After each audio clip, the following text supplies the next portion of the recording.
Assalamualaikum warahmatullahi wabarakatuh. Saya Faiza Diamaulidiah, Program Studi Agribisnis Fakultas Pertanian, Universitas Muhammadiyah Jember, akan menyampaikan hasil resum dari kuliah umum yang bertema Agroinovasi Era 4.0 untuk pembangunan pertanian yang berkelanjutan. Smart Farming Precision Agriculture 4.0 yang disampaikan oleh pemateri 1 yaitu Dr. Insinyur Muhammad Hasmi. Revolusi Industri 4.0 terjadi sejak tahun 1750-an, terus berkembang secara vertikal dan horizontal, saling melengkapi, kompleks dalam rakitan dan sederhana dalam penggunaan. Dimulai dari mesin uap, kereta api sampai mesin penggerak turbin. Memasuki revolusi industri 4.0, semua berubah secara drastis.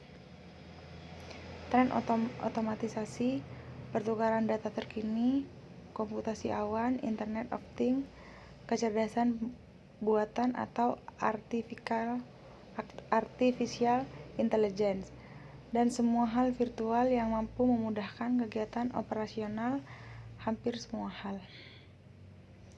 Titik perubahan dan dampak sosial dalam revolusi industri dan teknologi yang terjadi pada tahun 2025 meliputi 10% pakaian yang manusia gunakan terhubung ke internet. Apoteker robot pertama di Amerika Serikat. Mobil cetak 3 dimensi pertama dalam produksi. 5% dari produk konsumen dicetak dalam 3 dimensi. 90% dari populasi dengan akses reguler ke internet.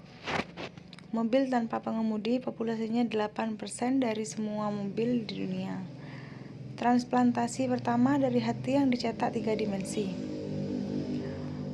Lebih dari 50% lalu lintas internet ke rumah untuk peralatan dan perangkat. Akan ada kota pertama berpenduduk lebih dari 50.000 orang tanpa lalu lintas. Mesin AL pertama pada Dewan Direksi Perusahaan.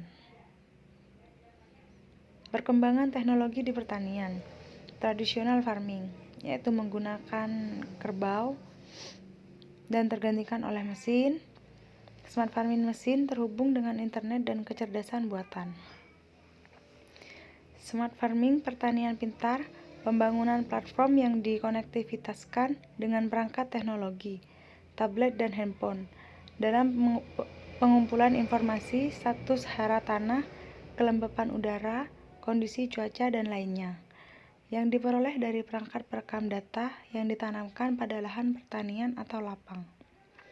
Precision agriculture lebih pada penggunaan input, benih pestisida, pupuk, dan lainnya sesuai kebutuhan berdasarkan informasi olahan data pada tablet, sehingga tidak ada kelebihan dalam dosis pengaplikasiannya karena dipenuhi berdasarkan kekurangannya. Dampak baik yang ditimbulkan pada pengaplikasian pupuk atau pestisida sesuai kebutuhan akan menjaga kesehatan dan kelestarian tanah. Optimalisasi penggunaan input dan saving cost. Smart Farming 4.0 dan solusi dalam regenerasi pertanian menuju kedaulatan pangan yang disampaikan oleh pemateri 2 yaitu Profesor Dr. Insinyur Gembong Priatmo. Untuk mencapai negara berkedaulatan pangan, maka diperlukan perubahan drastis sebagai berikut. Yang pertama, karakter building, yaitu membangun karakter petani menjadi petani profesional. Yang kedua, ekonomi building, yaitu membangun potensi desa menjadi pusat ekonomi, diantaranya dibentuk ekonomi kreatif. Yang ketiga, education building, yaitu membangun dan mencerdaskan petani dalam hal usaha taninya. Dan yang terakhir yaitu teknologi building, yaitu menerapkan teknologi yang tepat guna, murah dan mudah operasionalnya. Manajemen pengolahan lahan terdiri dari yang pertama pengolahan lahan, yang kedua sanitasi tanah, yang ketiga penanaman bakteri, dan yang terakhir yaitu drainase dan irigasi yang baik. Manajemen penanaman. Yang pertama yaitu penunasan, pembibitan, penanaman di lahan, dan yang terakhir NPK 25 dan 16. Optimalisasi gen lokal menuju kemandirian pangan. Yang pertama, kerusakan tingkat kesuburan tanah akibat revolusi hijau dan pencemaran air dari limbah-limbah pabrik yang tidak diolah dengan baik. Yang kedua, berkurangnya lahan pertanian akibat pertambahan penduduk sehingga lahan-lahan produktif dijadikan pemukiman. Yang ketiga, masih banyaknya lahan tidur yang belum dimanfaatkan oleh rakyat dan pemerintah. Yang keempat, perubahan iklim akibat polusi udara yang mengakibatkan penipisan lapisan ozon di atmosfer. Dan yang terakhir yaitu bencana alam baik banjir maupun gempa bumi. Dalam pengembangan urban farming dibutuhkan kreativitas yang tinggi karena urban farming bukan saja untuk memenuhi kebutuhan pangan, tetapi juga harus mempunyai nilai sebagai berikut. Yang pertama yaitu healthy, artinya sehat. Sehat yang dimaksud adalah sistem tanam dengan cara organik. Dan yang kedua berarti artinya bahwa produk yang digunakan mempunyai nilai kandungan untuk menjaga kesehatan. Dan yang ketiga yaitu art, artinya harus mempunyai nilai tinggi seni. Kewirausahaan membentuk jiwa kepemimpinan. Prinsip yang wajib dimiliki oleh pemimpin adalah yang pertama, purposeful, yaitu mempunyai tujuan yang jelas untuk dicapai. Yang kedua, courage, keberanian atau kekuatan sejati.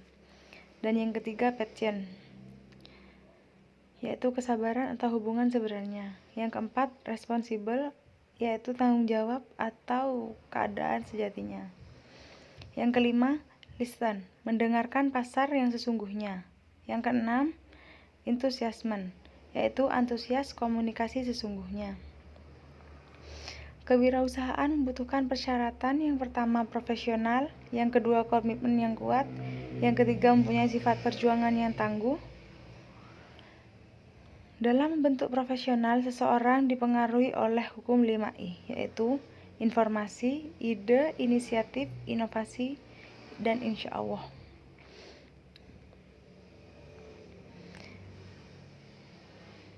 Sekian yang dapat saya sampaikan, kurang lebihnya mohon maaf. Wassalamualaikum warahmatullahi wabarakatuh.